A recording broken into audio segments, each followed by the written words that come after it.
Pulse point டெக்னீஷியனுக்கும் அனைத்து ஆசிரியர்களுக்கும் காலை வணக்கம். இது டியோ BS6 வண்டி ரன்னிங்கிலே ஆஃப் ஆகிடுச்சுன்னு வேறு ஒரு ஒர்க் ஷாப்பில் விட்ருவாங்க. அவங்க ஃபுல்லாக செக் பண்ணிட்டு ப்ளக்கு புதுசு போட்டுறாங்க. இன்ஜெக்டரு ஏதாவது டாட்டல் பாடி எல்லாத்தையும் க்ளீன் பண்ணியும் திருப்பி அடைக்குதுன்னு இந்த கம்ப்ளைண்ட்டு நம்மக்கிட்ட எடுத்து வந்தாங்க. ப்ளக்கு கைட்டி பார்த்தா ப்ளக்கு NGK தான் போட்டுருந்தாங்க. ப்ளக்லாம் நல்லா தான் இருந்துச்சு. நம்மளும் ஒரு வாட்டி டாட்டல் பாடி கைட்டி ஃபுல்லாகவே கிளியர் பண்ணிவிட்டு பெட்ரோல் பம்பில் வர ஃபில்ட்ரையும் புதுசு ஒன்று மாற்றி 450 ரூபா ஃபில்ட்ரு வருது, புதுசையும் ஒன்று போட்டாச்சு. போட்டு அதே கம்ப்ளைண்ட் இருக்குது. 20-30 போனால் கரெக்டாகுது, 40-50 போனால் அப்படியே ஃபுல்லாக உட்காந்துது. நம்ம ஆல் சென்சார் அதுக்கு ஒரு வாட்டி கைட்டி க்ளீன் பண்ணியாச்சு. ஏர் அடித்து பெட்ரோல் போட்டு பக்காவாக க்ளீன் பண்ணி மாட்டியும் அதே கம்ப்ளைண்ட்டு தான் இருக்குது.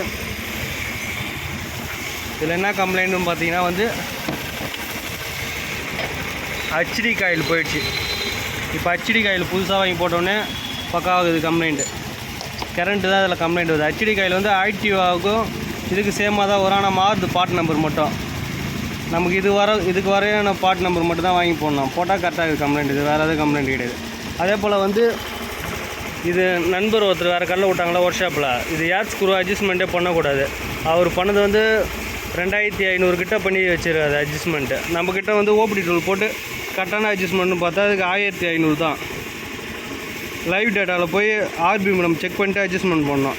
இப்போ கரெக்டான RPM ஓடுது. இதுக்கு 1450லேருந்து 1500 வரைக்கும் வைக்கலாம். கரெக்டான அட்ஜஸ்ட்மெண்ட்டு தான். நன்றி நண்பர்களே.